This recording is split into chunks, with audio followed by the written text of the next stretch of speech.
Introduction. Ce n'est pas une question de performance. Soyons honnêtes. Tous les hommes veulent me laisser une trace indélébile au lit. Mais voici ce que beaucoup ne comprennent pas. Ce n'est pas une question de technique, ni du nombre de positions que vous essayez, et encore moins de taille.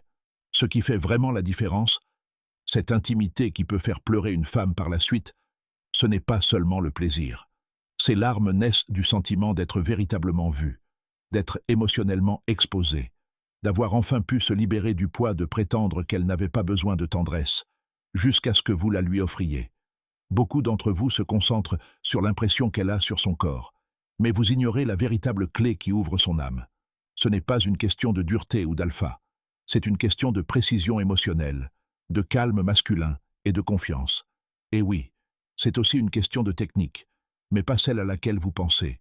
Ce message s'adresse aux hommes qui ne recherchent plus le sexe vide de sens, à ceux qui veulent qu'on se souvienne d'eux, pour l'homme qui veut qu'elle le regarde après coup et murmure « Qu'est-ce que tu viens de me faire ?» Si vous êtes prêt à arrêter de faire semblant et à vraiment vous connecter, écoutez attentivement, car cela transformera tout ce que vous pensiez savoir sur le sexe. Première leçon, les larmes des femmes naissent de la sécurité émotionnelle. Beaucoup d'hommes croient que les larmes qui coulent après un rapport sexuel sont dues à l'orgasme, car leur corps a éprouvé tellement de plaisir qu'il n'a pas pu se contenir. Et oui, le plaisir joue un rôle. Mais la vraie raison est autre. Elle a ressenti quelque chose de différent, d'étrange. Ce n'était pas seulement l'orgasme, c'était la libération. À cet instant, ses défenses sont tombées. À cet instant, elle a réalisé qu'elle n'avait plus besoin de faire semblant. Parce que ce qu'elle ressentait, ce n'était pas seulement votre corps, c'était votre présence, c'était de la sécurité, de la chaleur. C'était cette vérité silencieuse que vous étiez vraiment avec elle, pas seulement en elle. C'est quelque chose que beaucoup de femmes n'expriment pas à voix haute. Nous recherchons la sécurité plus que le plaisir. Nous recherchons la connexion.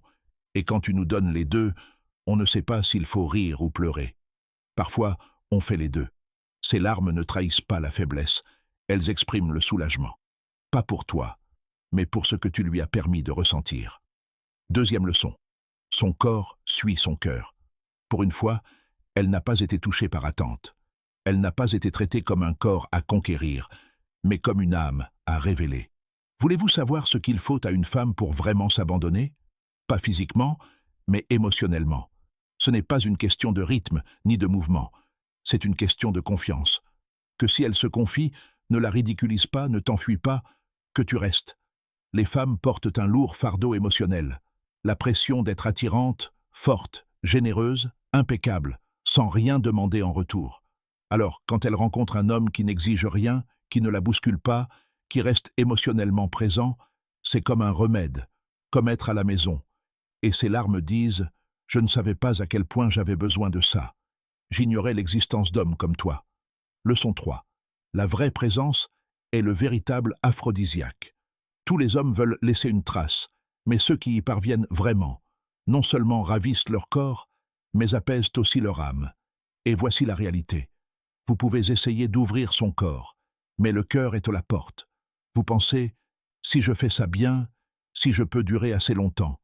Mais ça ne marche pas comme ça. Le corps d'une femme ne se donne pleinement que lorsque son cœur se sent en sécurité. Elle peut vous dire oui, mais si son âme est fermée, vous ressentirez cette distance. Elle peut vous embrasser, gémir, se laisser aller, mais il lui manquera quelque chose. Et aucune technique ne peut combler ce vide.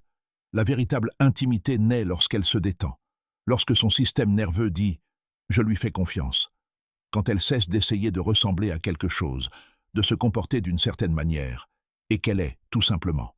Et cela n'est pas dû à ce que vous faites, mais à qui vous êtes. Êtes-vous centré? Êtes-vous serein? Êtes-vous vraiment avec elle? Leçon 4. Arrêtez de jouer la comédie et commencez à ressentir. La vraie présence ne cherche pas à prendre, elle invite. Elle dit « Pas d'urgence, je ne pars pas, prends ton temps, cessez de vouloir accomplir quoi que ce soit, soyez avec elle. Faites-lui ressentir votre attention avant votre contact. Faites-lui remarquer votre calme avant votre désir. Car lorsque son cœur se sent en sécurité, son corps s'abandonne d'une manière qu'aucune technique ne peut forcer. Ce n'est pas qu'elle résiste. Elle attend juste une raison de faire confiance. Et lorsqu'elle fait confiance, c'est là que vous vivez plus que du sexe. C'est là qu'elle dit « oui », pas seulement avec son corps, mais avec son âme. Leçon 5. Entrez dans son esprit, pas seulement dans son corps. Voici une vérité que beaucoup d'hommes ignorent.